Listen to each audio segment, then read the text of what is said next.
Zerodha accounts में from me and my wife I have booked around 1 CR profit. Around 10,000 rupees मैंने जमा कर लिए 1-2 महीने में। उस टाइम दो चीज़ें के बारे में जाना था कि एक कुछ फ्यूचर ऑप्शन होता है, इससे लोग बहुत जल्दी पैसा कमा सकते हैं, और एक होता है इक्विटी कैश सेगमेंट। 5,000 दोनों में ये यूज़ कर लिया अपना कैपिटल। जो 5,000 एफएनओ में डाला था वो तो कम्प्लीटली वाइप्ड आउट हो गया with in a month. Okay, so this is my wife's account. So realized if I talk about my account, यहाँ पे तो ये मेरी complete strategy for this IPO based trading बोल लो आप या वीसीपी बोल लो। आपको क्या देखना है वीसीपी पैटर्न में कि सो ये स्टैलियन करके कंपनी है, यहाँ पे मैंने थोड़ी बहुत क्वांटिटी बाई की, उसके बाद 21 डे मूविंग एवरेज कभी टूटा ही नहीं। या ये जो शक्ति पंप है 30 रुपीज़ से मैंने एवरेज बाई किया था, वो 25x है अभी। तो जैसे श्रीदेव एक कंपनी थी, अनंदिता एक कंपनी थी, जो एसएमईज है। सो इसमें आपने जो इंडिकेटर यूज़ किया आप उसके बारे में बता सकते हो? अब आपके पास एक ऐसी चार्ट बन के आ जाएगा तो ये ऑटोमेटिकली आपको बता देगा कि आप किधर हो मार्केट साइकिल में। Very interesting. हर बुल मार्केट में ना एक नया सेक्टर लीडर होता है। जो पिछला बुल मार्केट चल रहा था इसमें सोलर स्टॉक्स और ये ट्रांसफार्मर स्टॉक्स, पावर ट्रांसमिशन, ये सब काफ़ी चल रहे थे। और उसको आइडेंटिफाई करने का तरीका क्या होता है, जो मैंने सीखा है, ऐसी मार्केट बेस्ट होती है उनको आइडेंटिफाई करने के लिए। तो अभी कौन सा सेक्टर आपको दिख रहा है जो इस मार्केट में नए ऑल टाइम हाई बना रहा है?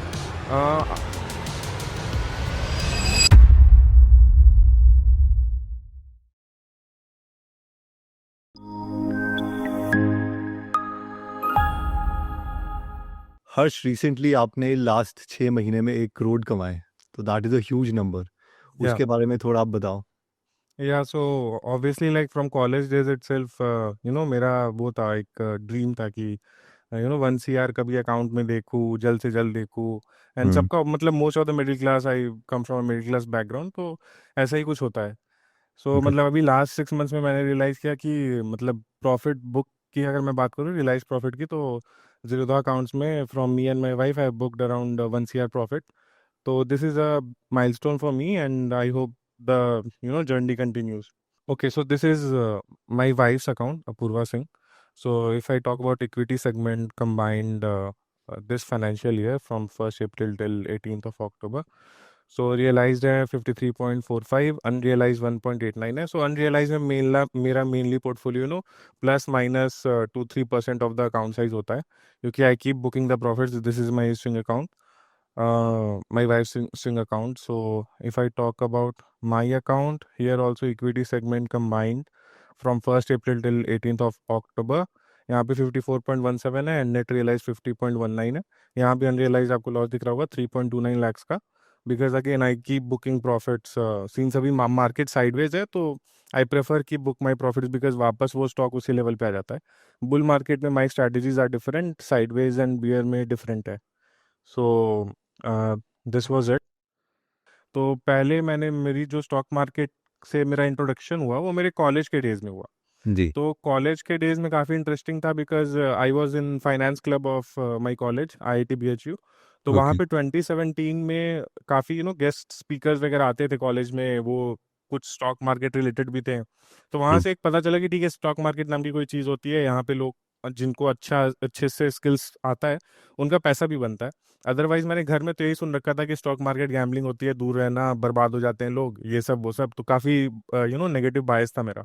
तो फिर मैंने क्या किया, जो भी मेरे पास पॉकेट मनी उस टाइम थी अराउंड 10,000 रुपीज़ मैंने जमा कर लिए 1-2 महीने में, जो भी कैंटीन वगैरह के लिए पैसे घर से मिलते थे, उसका मैंने ट्रेडिंग अकाउंट में डाल दिया।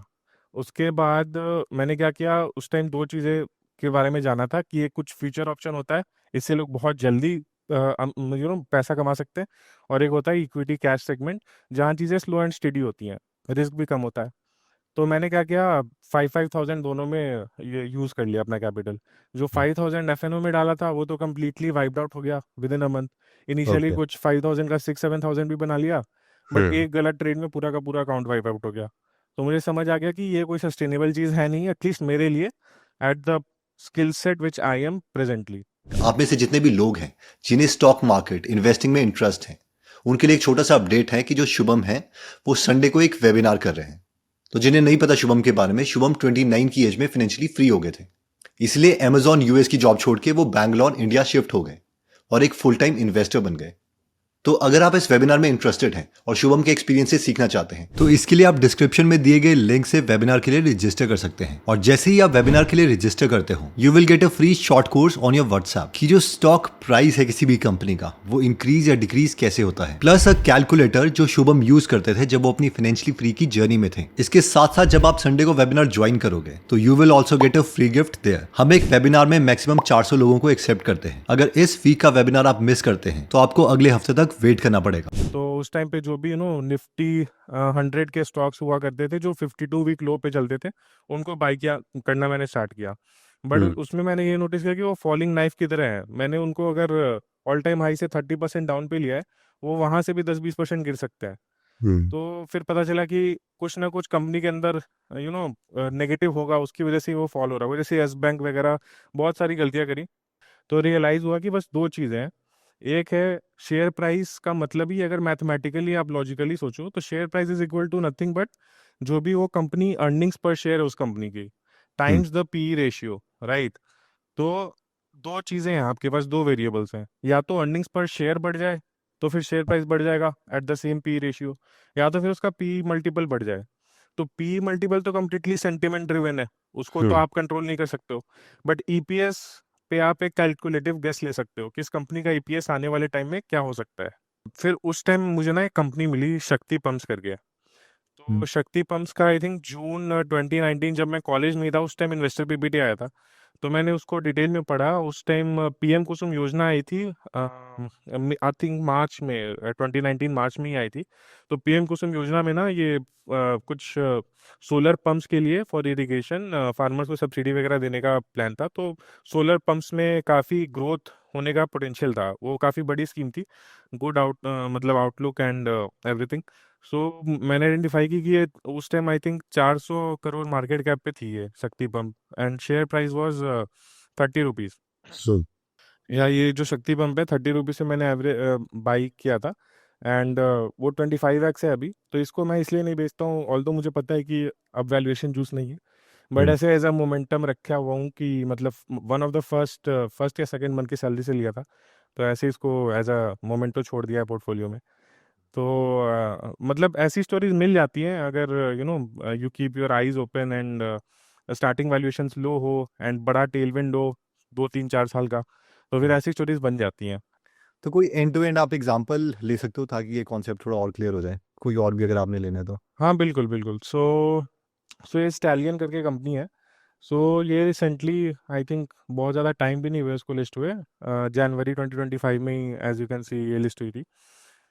तो इस कंपनी में क्या था कि जब मैंने इसको पहली बार आइडेंटिफाई किया अराउंड 72 रुपीज़ पे मेरी पहली बाइंग थी इसमें। मैंने क्या देखा इस कंपनी में कि जो भी इसकी कॉन कॉल और इन्वेस्टर पीपीटी वगैरह थी जी। और उसमें द मैनेजमेंट वाज सेइंग कि it will grow at 35% CAGR the revenue, and इनके मार्जिन एक्सपेंशन भी होंगे। सबसे पहले तो कोई भी कंपनी खोलो तो आप एक बेसिक उसका ओवरव्यू ले लो, यहाँ पे स्क्रीनर पे business overview and everything.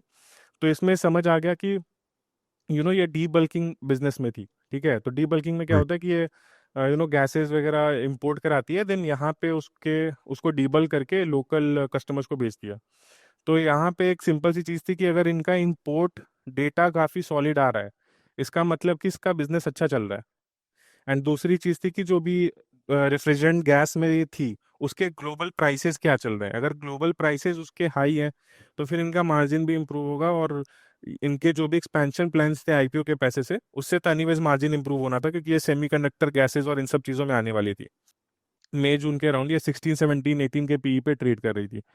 And उसका एक रीज़न ये भी था कि ये ESM 2 में थी उस टाइम। तो ESM 2 में जनरली लिक्विडिटी काफ़ी कम होती है तो स्टॉक री रेट नहीं हो पाता है। बट मुझे समझ आ गया कि जब भी ESM 2 से निकलेगी तो ये वैल्यू अनलॉकिंग होगी यहाँ पे, क्योंकि ये 16-17-18 के पी पे रहने वाली कंपनी तो नहीं है, गिवन कि इसका बिजनेस इतना नीश है and the growth which it will show in the next couple of years. ऊपर से मेन बोर्ड की कंपनी है तो यहाँ पे इंस्टीट्यूशनल बाइंग भी आ सकती है।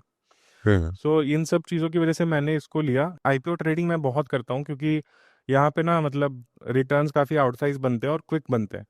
तो आईपीओ ट्रेडिंग में क्या देखता हूँ कि जब कोई भी रिसेंटली लिस्ट हुआ आईपीओ उसके बाद मे बी वो नीचे जाके एक बेस बनाता है। तो जब भी वो नीचे की बेस से कोई ब्रेकआउट देता है ना उसके बाद उसमें काफ़ी क्विक मूव आता है।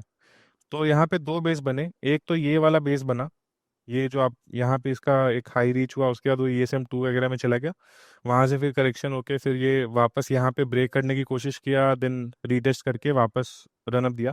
यहाँ पे मैंने थोड़ी बहुत क्वांटिटी बाई की। देन जब ऑल टाइम जो प्रीवियस जो इशू प्राइस था इसका, लिस्टिंग प्राइस, उसके वहां से ब्रेकआउट दिया, रीटेस्ट किया, तब तब मैंने और बाई किया। तो फिर मेरा एवरेज प्राइस आपको दिखेगा 100 के अराउंड था। एंड देन इसके बाद 21 डे मूविंग एवरेज के बेसिस पे मैं इसको ट्रेल करता हूँ, तो उसके बाद 21 डे मूविंग एवरेज कभी टूटा ही नहीं। This was one of the recent trades which I made. तो अभी जैसे आप बोल रहे हो कि नेक्स्ट कंपनी, मतलब ये वाली सारी चीजें देखो, लेकिन नेक्स्ट कंपनी का नाम कैसे पता चलेगा? ओके, सो नेक्स्ट कंपनी का नाम पता करने के लिए मैं तो दो चीज़ें करता हूँ। एक तो चित्तौड़गढ़ की वेबसाइट है। सो चित्तौड़गढ़ की वेबसाइट पे all the recently listed IPOs मिल जाते हैं। मैं क्या करता हूँ कि जितनी भी कंपनीज इधर आती हैं, उनको पहले फंडामेंटली स्क्रीन करता हूँ कि इनमें कुछ नीश प्रोडक्ट है कि नहीं, स्टार्टिंग पी कैसा है, इन बाकी का कॉम्पिटिटर्स का पी कैसा है, एंड इसमें री रेटिंग हो सकती है कि नहीं। अगर ये सारे पैरामीटर सही होते हैं, फिर मैं उनको अपने ट्रेडिंग व्यू के वॉच लिस्ट में डाल देता हूँ। जैसे आप देख रहे हो रिसेंट IPOs का इसमें मैंने ऑलरेडी बना रखा है। तो जैसे श्रीदेव एक कंपनी थी, अनंदिता एक कंपनी थी, जो SMEs है, बट इसमें मुझे लगा कि भाई नीश प्रोडक्ट है। श्रीदेव में भी आप देखोगे तो ये बनाती है HVAC systems for your submarines and all. तो ये कंपनी, और ऐसी कोई कंपनी आपको लिस्टेड में मिलेगी नहीं। कि ये KNR हीट एक्सचेंजर्स है, बट वो ऐसे सबमरीन्स वगैरह के लिए HVAC सिस्टम्स नहीं बनाते हैं। तो ये डेटा सेंटर्स एंड सबमरीन्स के लिए HVAC सिस्टम्स बनाती है। तो यहाँ पे मुझे लगा इसको हाई पी मल्टीपल देगा market, because this is very unique thing. दूसरा तरीका वॉचलिस्ट बनाने का है कि आप उन सेक्टर्स या फिर उन कंपनीज को आइडेंटिफाई करो जो नियरली अपने ऑल टाइम हाई लेवल्स पे हैं। मतलब मोस्ट ऑफ द लोग नीचे वाले स्टॉक्स पकड़ते हैं कि ऑल टाइम लो पे है, बट मैं ऑल टाइम हाई पकड़ता हूँ। मैंने मतलब वो सब करके सीख लिया है कि ऑल टाइम लो पकड़ने पे वो फॉलिंग नाइफ जैसा चीज़ है, जो मैंने आपको पहले बताया था। ऑल टाइम हाई पे क्या होता है कि जैसे हर बुल मार्केट में ना एक नया सेक्टर लीडर होता है। तो राइट। जैसे अभी जो पिछला बुल मार्केट चल रहा था, इसमें सोलर स्टॉक्स और ये ट्रांसफार्मर स्टॉक्स, पावर ट्रांसमिशन, ये सब काफ़ी चल रहे थे। इनके मतलब most of the stocks 5x 10x type के रिटर्न्स दिए हैं, मतलब अगर आप देखो तो, मतलब पूरे 1.5 साल के ड्यूरेशन में। एंड उससे पहले वाला जो 2020 वाला बुल मार्केट था, 2022 2021 के अक्टूबर वाला, उसमें केमिकल स्टॉक्स, अडानी के स्टॉक्स, ये सब काफ़ी चले थे। बट वो बिल्कुल भी पिछले वाले बुल रन में नहीं चले। तो हर बुल रन के नए लीडर्स होते हैं, और उसको आइडेंटिफाई करने का तरीका क्या होता है, जो मैंने सीखा है कि जब मार्केट साइडवेज होती है ना, उस टाइम उसको, जैसे अभी वाली मार्केट है पिछले 2-3 महीने से, ऐसी मार्केट बेस्ट होती है उनको आइडेंटिफाई करने के लिए। क्यों? क्योंकि ऐसे स्टॉक्स इस वाली साइडवेज मार्केट में ना न्यू ऑल टाइम हाई बना रहे होते हैं। जैसे मैं आपको, आप कोई भी ट्रांसमिशन स्टॉक ले लो या फिर सोलर स्टॉक ले लो, और उसका चार्ट खोलना, और जो पिछला वाला साइडवेज या बियर मार्केट फेज था, जो ये अगर आप इंडेक्स देखो, नीचे स्मॉल कैप इंडेक्स है, तो जैन 2022 से लेकर के ये सितंबर 2023 तक इसने कोई रिटर्न नहीं दिया है। ठीक है। एंड ये जैन 2022 में अराउंड 12,000 लेवल पे था स्मॉल कैप 100 इंडेक्स। बॉटम बनाया उसने जून 2022 में अराउंड 8,000 का, तो ऑलमोस्ट 40% करेक्शन। सेम मतलब अगर आप ऊपर टैरिल का एग्जांपल लो, या आप इसको बैक टेस्ट कर लेना किसी भी ट्रांसमिशन या फिर सोलर स्टॉक पे, तो ऑलमोस्ट उनका सिमिलर होगा। तो जो इनिशियल मार्केट गिरती है, उसमें एक तो ये स्टॉक नहीं गिरा, मतलब ये देखो आपकी स्टॉक यहाँ पे हाई है इसका, और उस टाइम स्मॉल कैप इंडेक्स में ऑलरेडी 4-5% का करेक्शन हो चुका था। ये फर्स्ट सिग्नल है कि stock was holding strong till the time की इंडेक्स ऑलरेडी 4-5% डाउन है। बट जब ब्रॉडर मार्केट करेक्शन, एकदम पैनिक वाली सिचुएशन हो जाती है कि लोग बेचना स्टार्ट कर देते हैं, उस टाइम ये स्टॉक भी गिरेगा, there is no problem in that. And दोनों का बॉटम बन गया अराउंड जून, देखो आप। उसके बाद फिर इंडेक्स थोड़ा ऊपर हुआ, ये स्टॉक भी ऊपर हुआ। But the good thing in these stocks, जो अगले सेक्टर, अगले बुल मार्केट के लीडर्स होने वाले हैं, कि जब मार्केट थोड़ा ऊपर जाने के बाद साइडवेज होती है, उस टाइम ये स्टॉक साइडवेज नहीं होते, न्यू हाइज बनाते रहते हैं।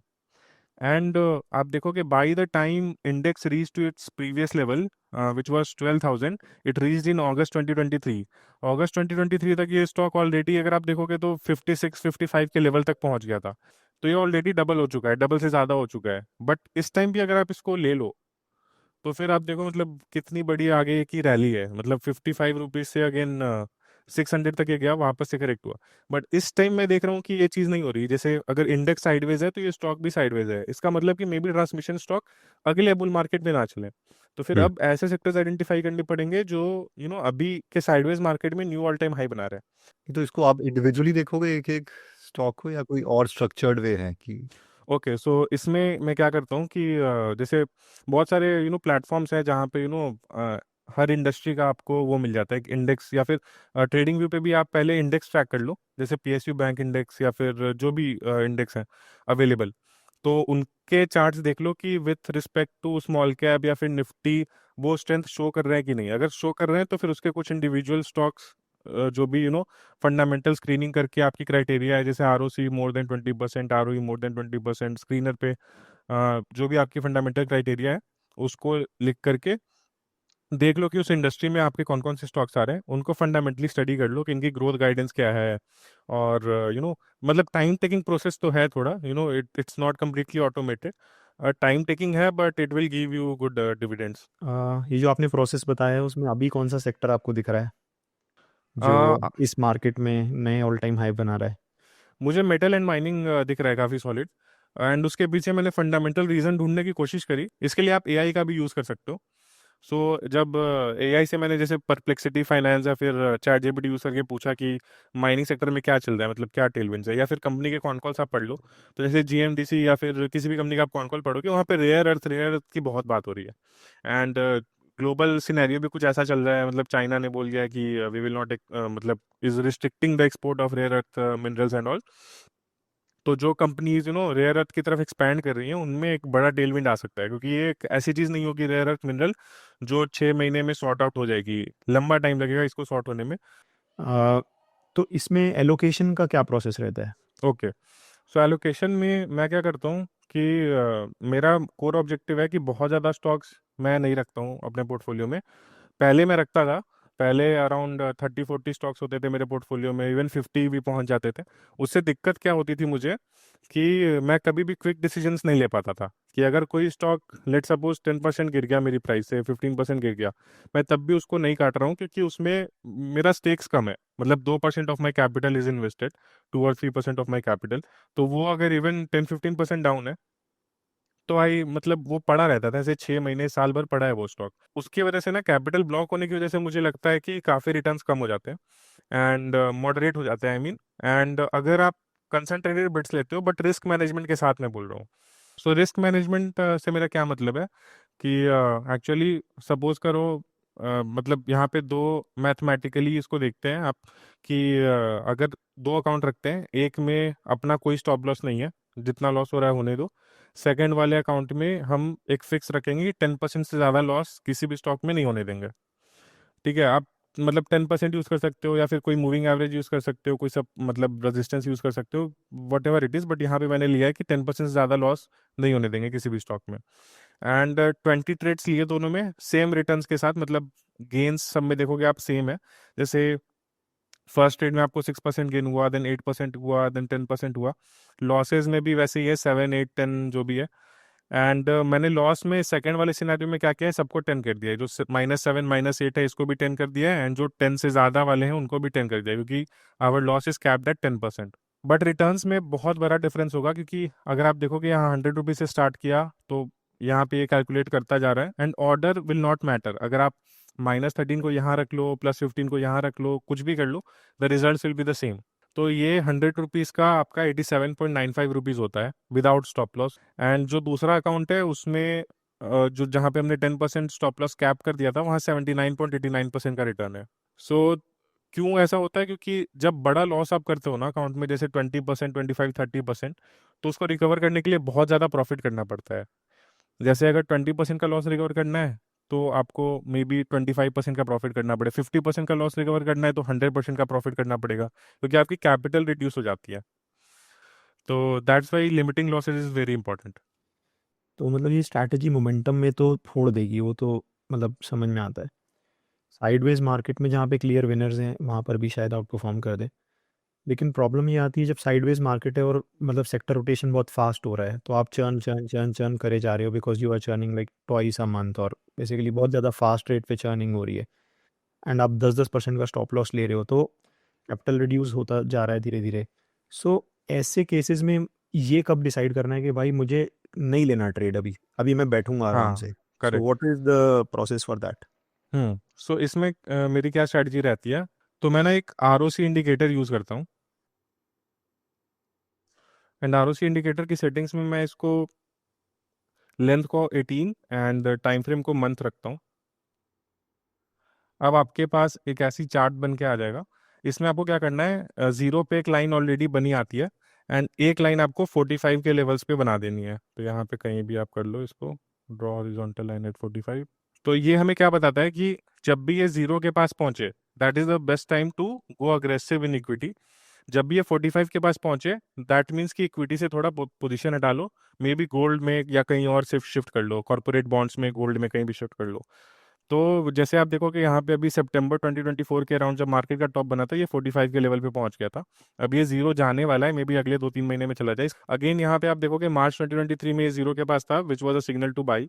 यहाँ पे इसने बोला कि बेच दो, मार्केट है स्टॉप। यहाँ पे भी अगर आप देखोगे यहाँ ये पहुंचा था, तो इसके बाद कुछ खासा मतलब ऑल द अपसाइड है, बट अगर आप यहाँ भी एग्जिट हो जाते, ये आपको वापस एंट्री यहाँ दिला देता, तो अगेन आपका जो ये पूरा का पूरा टाइम करेक्शन था, इससे आप बच जाते और मे बी किसी और एसेट क्लास में रिटर्न जनरेट कर लेते।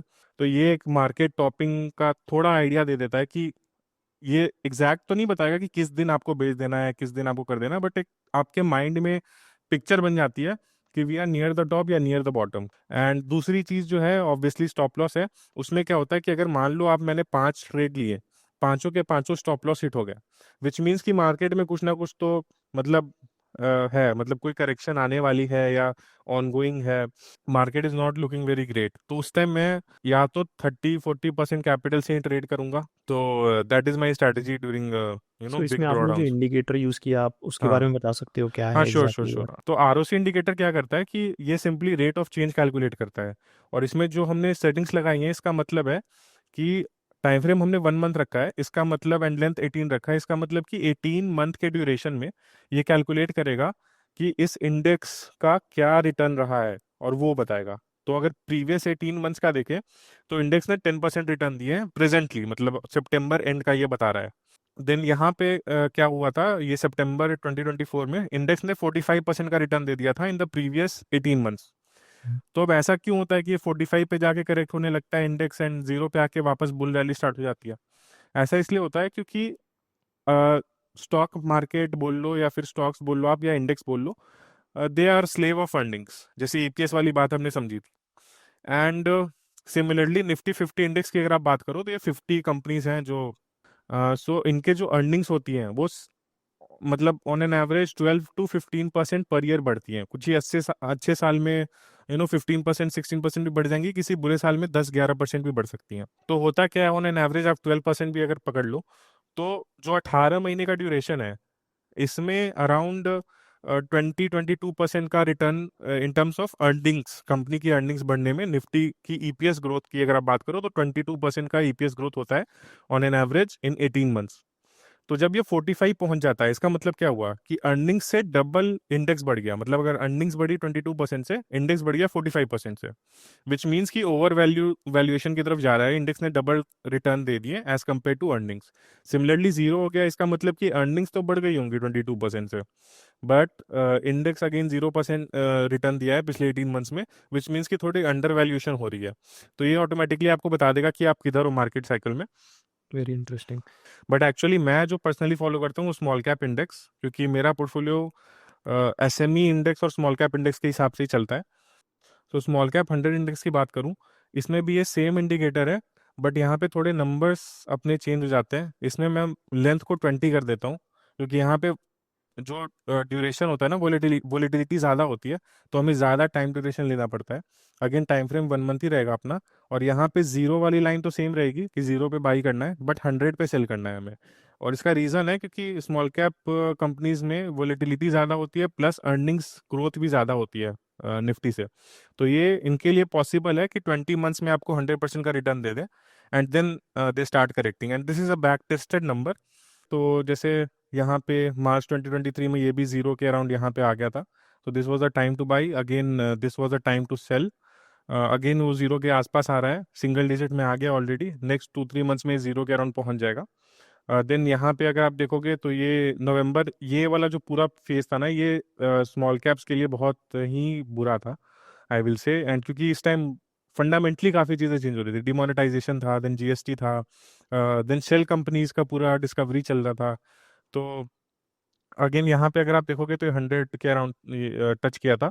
सो दिस वाज द टाइम कि it was telling you to leave the market. मुझे लगता है इसको थोड़ा सा अगर अलग तरीके से यूज़ करें तो थोड़ा सा और बेटर होगा, एंड दैट कुड बी, ये जो नंबर है आरओसी का, हाँ ये बेसिकली नेगेटिव से जब जीरो के ऊपर निकल रहा है, द पॉइंट इट हाँ। Is cutting the zero line, that could be a very, I mean, I've not backtested, but from the या visual it feels कि that could be a good entry point. Correct correct, हाँ वो भी सही है। मतलब जब ये नेगेटिव टेरिटरी में चला जाए एंड देन रिकवर करके जीरो के ऊपर है, सो या that is a good strategy, या बिकॉज दैट वे मतलब योर टाइम करेक्शन से भी आप बच जाओगे, करेक्ट। साइडवेज मार्केट से भी। एग्जिट का हमको समझ में आ गया, एलोकेशन भी समझ में आ गया, मार्केट को कैसे देखना है वो भी समझ में आ गया। ये सब एक साथ करने के लिए कोई ना कोई सिस्टम रिक्वायर्ड है, because there are too many things which are happening, right? तो क्या आपका सिस्टम क्या रहता है? How do you track all of these things? Okay, so मेरा अभी का सिस्टम क्या है कि मार्केट साइकिल आपको देखने के लिए डेली टाइम देने की जरूरत नहीं है, क्योंकि this will change once in a month, क्योंकि हम मंथली टाइम फ्रेम यूज कर रहे हैं आरओसी के लिए। तो अब इसके नंबर अक्टूबर एंड में ही चेंज होंगे कि आरओसी कहाँ पहुंचा। ये तो महीने में एक बार देखना है। वो मैं क्या करता हूँ कि जब भी फर्स्ट वीकेंड होता है किसी भी मंथ का, उस टाइम मैं बैठ के आरओसी का चार्ट देखता हूँ। ये एक मेरा फिक्स रिचुअल है। Then second thing which I do is कि रिसेंटली लिस्टेड आईपीओ तो ऑब्वियसली चित्तौड़गढ़ से जितने भी होते हैं, मैं अब तो ऐसी आदत हो गई कि सबके आरएसपी बैठ के पढ़ता हूँ, क्योंकि आरएसपी में बहुत इन्फॉर्मेशन मिलती है। रिजल्ट सेक्शन में अगर फीड में गया एंड मार्केट पल्स में गया एंड अब जो भी इनके अनाउंसमेंट्स हैं उसमें रिजल्ट्स में जाता हूँ। रिजल्ट्स में सबकी वो देखता हूँ कि फाइनेंशियल रिजल्ट्स, एंड इसमें एक वो भी आता है जहाँ पे आपको एक ओवरव्यू दे देता है कि अभी कौन कौन से रिजल्ट्स आए हैं, क्या नहीं आया है। उसमें अगर किसी कंपनी का काफ़ी आउटसाइज ग्रोथ हुआ, किसी मार्जिन एक्सपेंशन हुआ, तो उसके पीछे पढ़ता हूँ कि क्या ये सस्टेन्ड रहेगा या नहीं रहेगा, मतलब उनकी कॉन कॉल या फिर एनुअल पीपीटीज पढ़ के। ठीक है हर्ष, आप स्विंग ट्रेडिंग यूज़ करते हो, तो वो आप किस तरीके से करते हो? बिल्कुल बेसिक से आप समझा सकते हो उसे? Okay sure. So Mark Minervini की बुक में ना एक पैटर्न मेंशन्ड है, VCP pattern. Okay, so VCP pattern होता क्या है, first let me explain that. So suppose करो आप कि एक रेजिस्टेंस लेवल है यहाँ पे, एंड वहां से ना स्टॉक नीचे आ रहा है, मतलब जब भी यहाँ पे जा रहा है थोड़ा नीचे आ रहा है, दिन अगेन गया नीचे आया।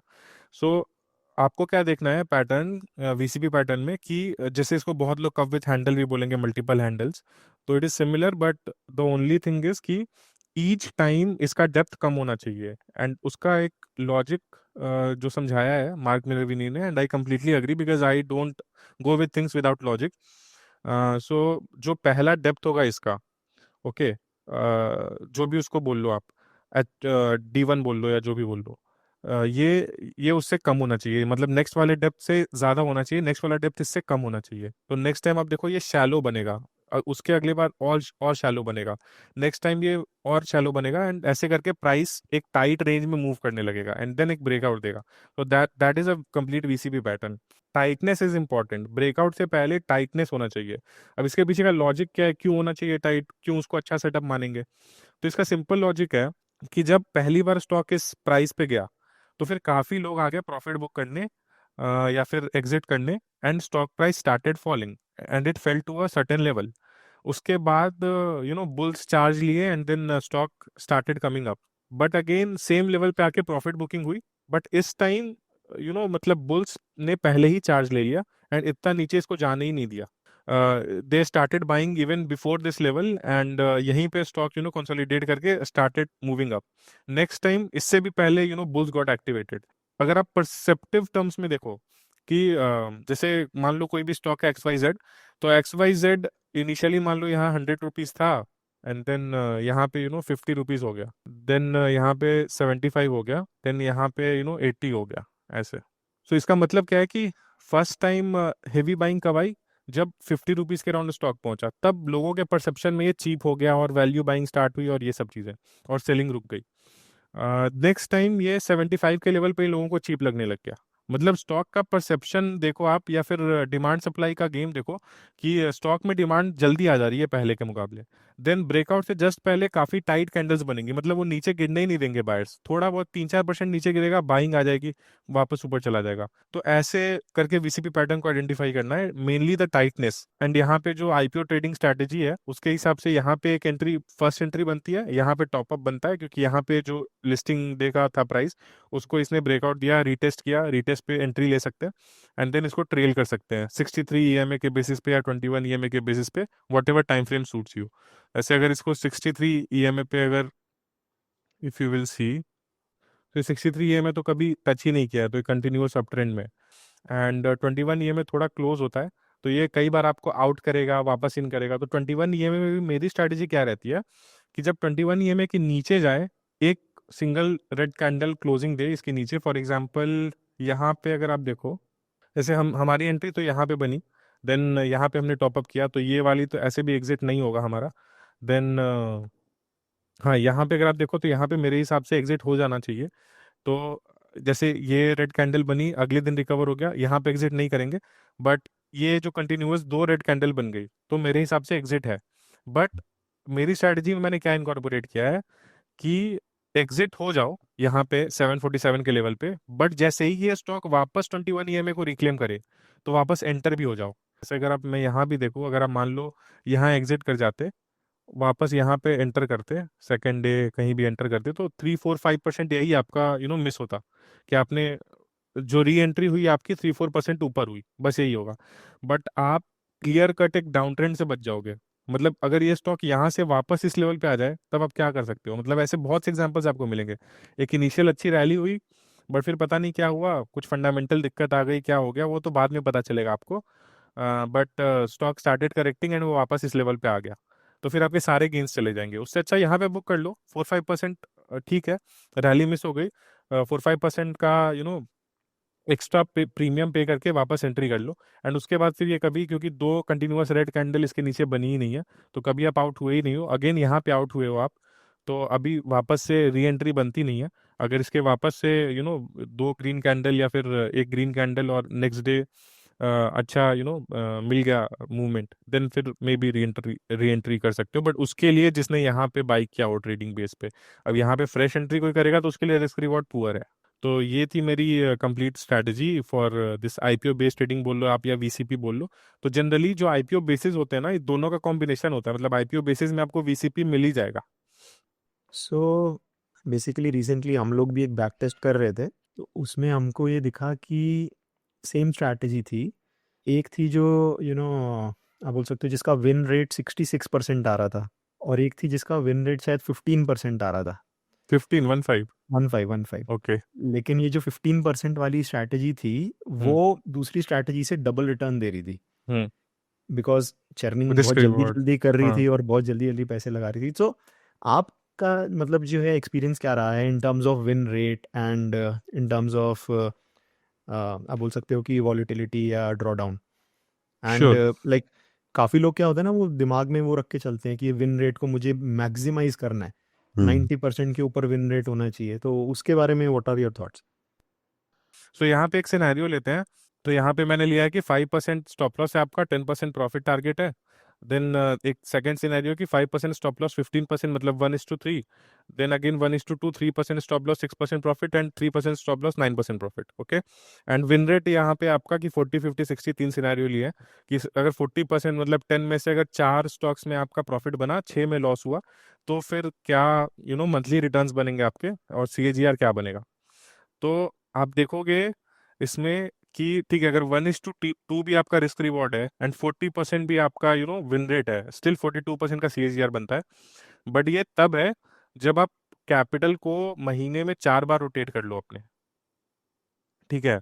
तो कैपिटल को 4 बार रोटेट करने का मतलब है, अगर 4 बार रोटेट मैं ना करूं तो फिर रिटर्न काफी कम हो जाएंगे, क्योंकि ऐसा होता है कि ये एक मशीन की तरह है ना, आप समझ लो कि हमने 10 ट्रेड लिए और उसमें से 4 में हमारे पैसे बने, ठीक है। और जब बना तो 40 रुपीज बना, मतलब 4 ट्रेड में मान लो आप, और लूज हुआ तो अपना जो भी है 5 into 6 मतलब जितना भी लूज हुआ। बट ये सेम प्रोसेस अगर आप महीने में 4 बार कर पाए तो फिर जितना भी एक बार 1% या 0.75% भी एक चरण में बना आपका, तो 4 चरण में वो 3% के बराबर हो जाएगा मंथली। एंड उससे भी ज्यादा चर्न कर पाओ तो उससे भी ज्यादा रिटर्न बनेंगे। बट अगेन यहाँ पे उतने सेटअप्स ढूंढना मुश्किल है, इसलिए महीने में 4 बार चर्न करना भी मुश्किल काम है। एंड अगर चर्न करने की बात करूँ तो डाइवर्सिफाइड पोर्टफोलियो एंड नहीं वाली डाइवर्सिफाइड पोर्टफोलियो में यही दिक्कत हो जाती है। अगर आपका 20 स्टॉक का भी पोर्टफोलियो है तो 4 बार चर्न करने के लिए आपको 80 ट्रेड्स लेने पड़ेंगे महीने में। 80 ट्रेड्स लेना पॉसिबल नहीं है ह्यूमनली। 5 स्टॉक का पोर्टफोलियो है तो आपको बस 20 ट्रेड्स लेने हैं, क्योंकि 5 आपने रखे, वो 5 हटाए नए 5 लाए, वो 5 हटाए नए 5 लाए, तो ऐसे करके टोटल 20 ट्रेड्स ही लेने पड़ेंगे। हर्ष, आप निफ्टी और गोल्ड का चार्ट भी देखते हो, तो वो क्या सिग्निफाई करता है और उससे आप क्या कंक्लूजन निकालना चाहते हो? ओके, सो निफ्टी और गोल्ड का अगर आप चार्ट देखो यहाँ ट्रेडिंग व्यू पे, सो निफ्टी और ये गोल्ड यूएसडी का चार्ट है। सो ये ना एक रेंज में मूव करता है। फॉर एग्जांपल जब भी ये इस बॉटम चैनल पे आता है उसके बाद आप देखोगे कि equity out performs gold, and जब ये टॉप चैनल पे जाता है उस time gold out performs equity. तो ये ऐसे साइकिल पे आउट कर दिया। अगेन ये नियरली बॉटम पे है, तो फिर यहाँ से मुझे लगता है कि equity will out perform gold. And इसको आप बैक टेस्ट कर लेना आराम से। यहाँ पे बस ट्रेडिंग व्यू पे आपको जाना है, then Nifty by TVC gold करना है। अगर गोल्ड 20 कर लोगे आप तो इंडिया के स्पेसिफिक भी आपको मिल जाएगा जैसे। तो यहाँ पे आप देखोगे और ये क्लियर पिक्चर देता है। ये इस रेंज में ही मूव कर रहा है निफ्टी बाय गोल्ड 20, एंड जब भी यहाँ पे आता है then that is the time to switch to again. देखो आप, जैसे कोविड का जो लो था उस टाइम पे ये सिग्नल कर रहा था कि अभी गोल्ड की थोड़ी अंडर परफॉर्मेंस होगी, इक्विटी आउट परफॉर्म करेगा, एंड वैसा ही हुआ। फिर अगेन ये नीचे आ रहा है, एंड देन अगेन जब इस बॉटम पे पहुंच जाएगा उस that will be the time की जनरली कि इक्विटी आउट परफॉर्म करेगा एंड गोल्ड अंडर परफॉर्म करेगा, क्योंकि ऑब्वियसली मतलब दोनों की साइकिल्स हैं अपनी अपनी। So that is the basic idea. ठीक है, thank you so much Harsh for sharing everything open heartedly. I think सबने बहुत कुछ सीखा होगा। Thank you, thank you. 100%. I think it was very interesting and very Right. knowledgeable. Thank you so much. Thank you Shubham, thank you Hemant, thanks a lot. Okay, तो इस Sunday का webinar join करने का link हमने description और first comment में दे दिया है। सी यू इन द वेबिनार।